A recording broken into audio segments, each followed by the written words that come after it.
Hello, I'm Abby and I'm from Daunting Productions. Today I'm going to be doing question 1 of the evaluation about my final film. So here goes.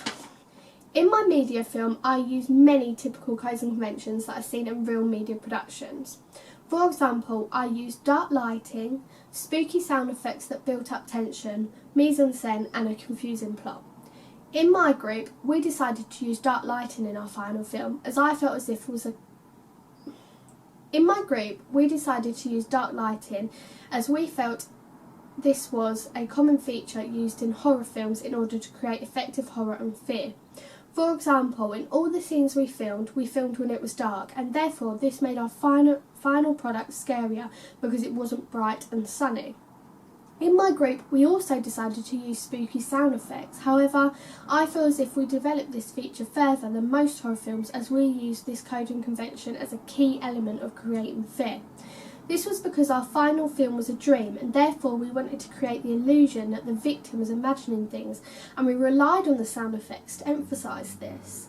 For example, in the second scene we used slow, scary music in order to build up tension for the audience, and then in the last scene we used daunting remixed nursery rhymes to show that the girl was hearing things within her dream.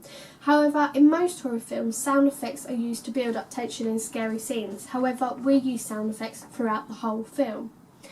As a group, we also decided to use the code of convention mise-en-scène as a key element to create fear within.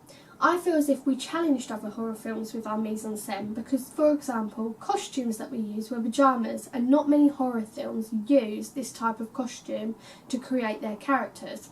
But my group felt as if it was an effective costume to create their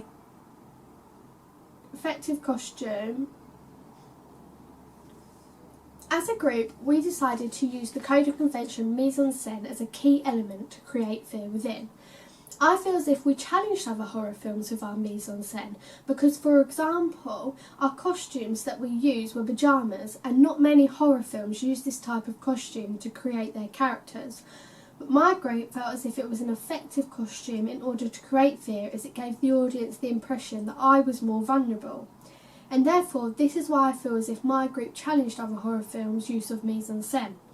Furthermore, we also challenged other horror films' mise-en-scène because in our horror film we use little props compared to most horror films that use several props. For example, the main ones are knives, dolls, or something that is significant to the character or the storyline.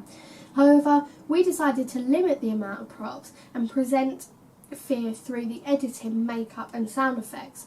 For example, in the first scene we had quick snappy close-up shots of Lucy, the ghost, following me. We also done Lucy's makeup with thick black eyes and blood all over her face, and therefore we felt as if we didn't need to use props in order to present horror. Lastly, my group presented codes and conventions similar to other media products because we used a confusing storyline. Many horror films use this code and convention, and therefore my group felt as if this was an effective strategy in order to create fear. Therefore, we use this form by our storyline being a dream, and therefore this would make the audience feel like anything could happen as the dream wasn't real. Thank you so much for watching. I hope you did like our final film.